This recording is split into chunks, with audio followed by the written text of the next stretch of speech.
Kharkiv, Ukraine. In the northeastern Ukrainian city of Kharkiv, Yaroslav Radchenko is slowly reopening a chain of coffee shops he owns called Bricks Coffee and Desserts.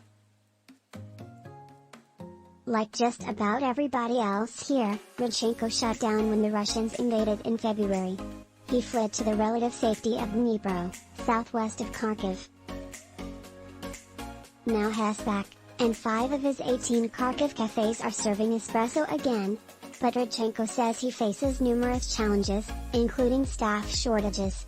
Part of our staff live in the areas under constant shelling or missile attacks, he says. Or they have small children, so they can't come back.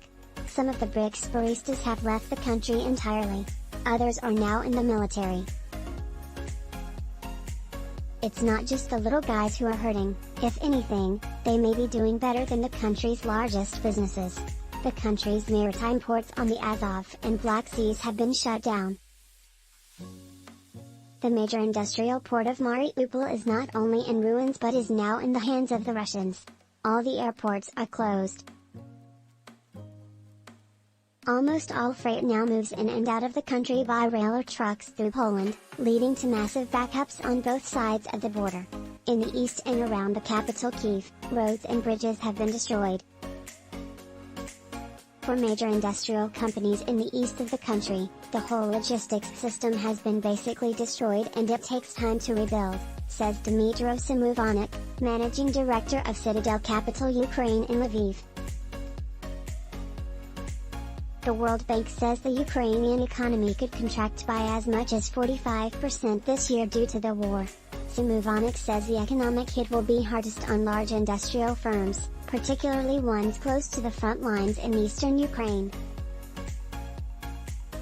And with Russian cruise missiles slamming into cities all across the country, companies are hesitant to rebuild, banks are hesitant to invest, and insurance companies are reluctant to underwrite new construction.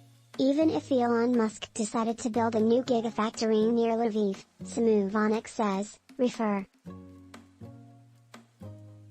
And then a missile would come in. Who can take this risk?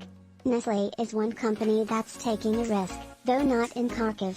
The Swiss-based multinational runs a large factory in Kharkiv making Mivina noodles, a popular brand of instant noodle. While Nestlé has restarted 2 factories in the west of the country, Ukrainian spokesman Volodymyr Spivak says for safety reasons, they still haven't been able to reopen their Kharkiv plants. This is an unbelievable situation, Spivak says.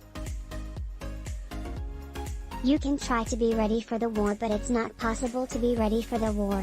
The company gave away its last stocks of food from its warehouses, Spivak says, and continues to pay employees from the Kharkiv plant even though it's shut. Numerous other factories and lots of offices in Kharkiv remain shut. By any estimation, this is an extremely hard time to run a business in Ukraine.